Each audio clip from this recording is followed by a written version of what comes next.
माढा तालुक्यातील जामगावमधून एक मनसुन्न करणारी खुनाची घटना समोर आली आहे। श्रावण महिन्यानिमित्त मुळे कुटुंब कर्नाटकमध्ये देवदर्शनासाठी गेले होते।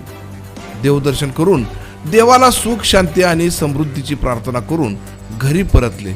मात्र घरचा दरवाजा उघडताच डोळ्यासमोर घरातील कर्ता आणि काळजी घेणारा प्रमुख व्यक्ती रक्ताच्या थारोळ्यात पडलेला दिसला।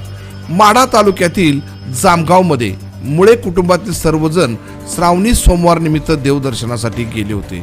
मात्र 61 वर्षीय अशोक भीमण्णा मुळे हे घरामध्ये एकटेच थांबले होते। घरातील सगळ्यांसोबत अशोक मुळे हे मंगळवारच्या रात्रीपर्यंत फोनवर बोलले आणि रात्री हे कुटुंब देवदर्शन करून काल सकाळी घराकडे परतले। मात्र घरचा दरवाजा उघडताच डोळ्यासमोर रक्ताच्या थारोळ्यात पडलेले अशोक मुळे यांचा मृतदेह दिसून आला। हे दृश्य पाहून कुटुंबातील सगळ्यांच्याच पायाखालची वाळू सरकली।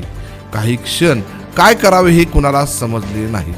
त्यांचा आरडाओरडा ऐकून परिसरातील लोकांनी मदतीसाठी धाव घेतली, पण सगळं संपलेलं होतं। माढा पोलिसांना घटनास्थळी बोलवण्यात आले तेव्हा माढा पोलिसांनी घटनेचा तपास करत असताना त्यांच्या लक्षात आले की ही हत्या कोणत्याही दुश्मनीतून झाली नाही, तर त्यांच्या घरातील कपाट उघडे पडलेले दिसले, तर घरातील सामान अस्तव्यस्त पडलेले होते।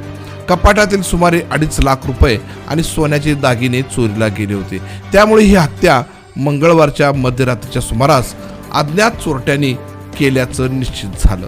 या घटनेप्रसंगी मात्र घरातील काही सदस्यांनी एकच टाहो फोडला, तो म्हणजे आम्ही देवाला भेटायला गेलो आणि इकडे आमचं दैवच हरपलं।